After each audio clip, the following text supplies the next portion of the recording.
Desta vez vamos dar continuidade com entrevista exclusiva. Quem está hoje aqui no estúdio é o deputado federal pela União Brasil, Fausto Júnior. Obrigado, deputado, pela sua participação conosco. Bom dia.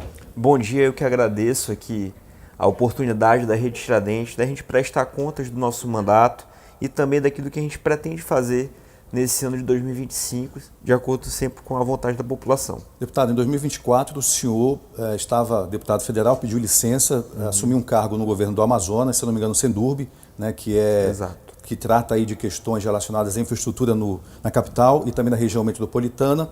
E agora, depois de um tempo, depois de 9 meses, se não me engano, o senhor retorna para Brasília. O que aconteceu nesse período? Por que dessa decisão? Então, eu quero aqui primeiramente agradecer ao governador Wilson Lima pela oportunidade.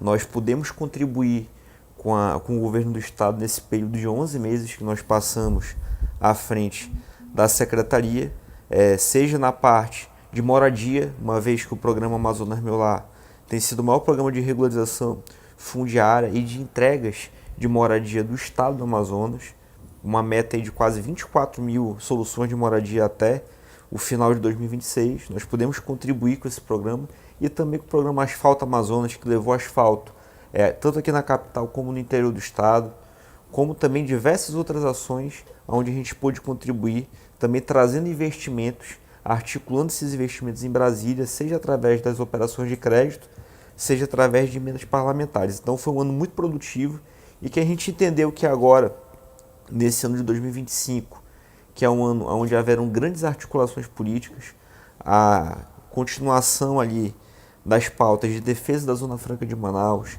a continuação também do nosso trabalho de trazer recursos federais para o estado do Amazonas, seja na capital, seja no interior.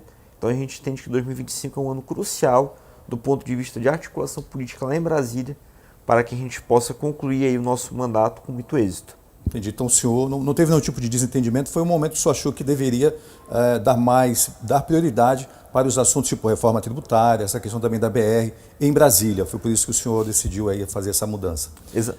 Agora, essa questão dos assuntos que mais preocupam o Amazonas, a gente tem observado aí, a questão da BR continua nos trazendo preocupações, a gente não vê uma solução a curto prazo, né?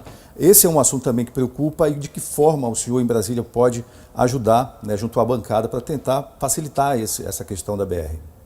Olha, nós criamos, juntamente com os demais deputados do União Brasil, quero aqui destacar a participação da deputada Cristiane Lopes, de vários deputados que participaram de outros estados também, a Frente Parlamentar em Defesa da Pavimentação da BR-319. Essa frente está ativa e nesse ano ela fará muitas ações de protesto, de cobrança realmente, porque a função dessa frente é exatamente essa.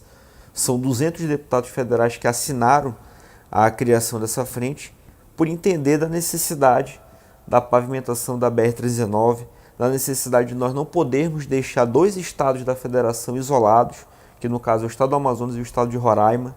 Então nós estamos aqui lutando de forma permanente e cobrando para que o governo federal encontre uma solução definitiva. Eu entendo, enquanto deputado federal, que essa é uma decisão estritamente política.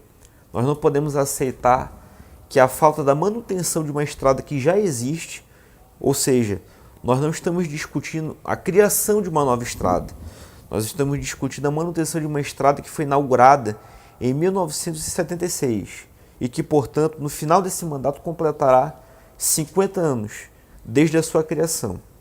Então, nós não podemos aceitar que em 2026 a gente complete ali um aniversário de 50 anos de isolamento para a região norte do país. Então, é nesse sentido que nós vamos continuar trabalhando para que o governo federal tome a decisão política de dar o andamento das obras. Nós não podemos entender que o Ministério do Meio Ambiente, na pessoa da Marina Silva, esteja acima do presidente Lula. Na semana passada, deputado, houve uma repercussão muito forte na internet sobre justamente aquele levantamento que é feito sobre o gasto dos parlamentares em Brasília, deputados federais, senadores, com o cotão. Tem deputado que diz que não gastou nada e que não é necessário gastar tanto, e tem alguns que já gastam um pouco mais, alguns até o teto. Como é que o senhor vê essa discussão? É relevante para a questão do parlamentar, para a discussão dessa questão política em Brasília e aqui localmente também? Olha, eu acredito que o maior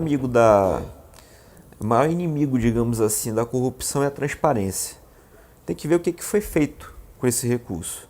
Existem deputados que têm uma atuação de forma predominantemente em Manaus, aonde você não tem necessidade de estar presente no interior, você não tem necessidade de fretar uma aeronave para ir para um município distante.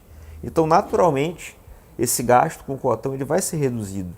Agora, deputados, e eu me incluo nisso, que tem uma presença mais forte no interior, e a gente sabe da dificuldade logística que o nosso estado impõe, principalmente da questão das aeronaves, porque, gente, ou a gente passa 20 dias dentro de uma embarcação para chegar em municípios como Erunepé, como Ipixuna, ou seja, municípios mais distantes da capital, ou a gente vai de avião e nós não temos uma malha aérea que ofereça passagens com essa segurança, então, com essa constância.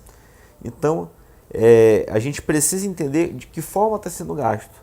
Se esse gasto está sendo feito de uma forma que vai trazer um retorno para a população, seja através de fiscalização, seja através de envio de recursos para o município, o interior é muito carente e ele precisa da nossa presença. Então, eu vejo que é muito importante também que nós possamos estar presentes no interior do estado.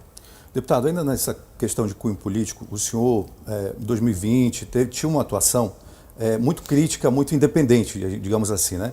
Em que momento o senhor viu que, de repente, está um pouco mais próximo da situação, né, poderia ajudar nos projetos que o senhor tinha para o Amazonas? E como é que está isso hoje, a questão política, o seu entendimento político do atual cenário hoje do Amazonas?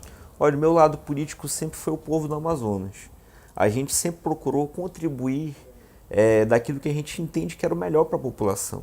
Então, quando a gente viu que coisas precisavam ser ajustadas na saúde, a gente se posicionou no sentido de fiscalizar enquanto deputado estadual. Eu cumpri meu papel de deputado estadual.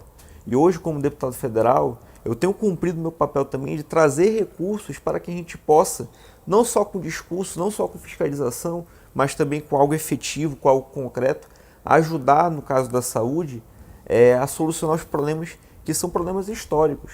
Eu, no final do ano passado, coloquei 28 milhões de reais de emendas para ajudar o governador a pagar as cooperativas médicas, por exemplo. Então a gente não fala só de discurso, a gente também tem ação, tem trazido recursos para solucionar esses problemas. Então eu não sou e jamais serei daquele que trabalha do quanto pior, melhor. A gente busca sempre trazer a solução. Eu, por exemplo, eu tenho criticado em diversos pontos hoje o governo federal. Nós acabamos de falar aqui da BR-319, onde, na minha opinião, eu não consigo enxergar uma sobreposição em relação à ministra Marina Silva a uma decisão política do presidente Lula, mas eu também não posso deixar de ressaltar a boa vontade do ministro Renan Filho em tornar realidade o asfaltamento da BR-319. O que ele pôde fazer dentro das atribuições dele, ele tem feito. Então a gente procura ser isento, procura ser justo na nossa atuação, no nosso posicionamento político. Ano que vem tem eleição, deputado, e aí tem várias peças importantes que já estão se articulando fortemente, tanto para o governo quanto para o Senado, para a questão também da Câmara Federal em Brasília. Como é que o senhor está vendo essa movimentação dentro do partido? Eu sei que ainda falta mais de um ano, mas sim, não tem como a gente negar que há uma movimentação política muito forte. Olha, eu creio que as peças do tabuleiro estão postas. Agora nós temos um 2025 inteiro para entender em que tamanho essas peças estarão em 2026, que será o ano da decisão da população. Então, quando eu digo que está muito cedo, gente, eu não quero de forma alguma fugir de nenhuma pergunta, mas é preciso entender que nós temos um ano inteiro de trabalho pela frente, onde quem hoje está bem em 2026 poderá não estar tão bem e que hoje talvez não esteja tão bem em 2026 possa se fortalecer bastante. Então a gente tem um ano de trabalho, um ano que certamente todas essas peças do tabuleiro vão correr atrás para que elas possam se fortalecer, e eu incluo todos os atores políticos. O senhor pensa na reeleição? Eu penso na minha reeleição, eu entendo que a gente tem um grande trabalho a ser feito ainda em Brasília, não é fácil, a gente sabe da dificuldade que o Estado do Amazonas tem em relação a outras bancadas. Nós temos 8, se Deus quiser aumentaremos para 10 na próxima eleição, mas hoje nós ainda temos 8 deputados federais. Você pega a bancada de São Paulo, por exemplo, que tem 70 deputados federais. Então nós temos um grande trabalho ainda para ser feito em Brasília e certamente a gente imagina, mas ainda é muito cedo para fazer a eleição.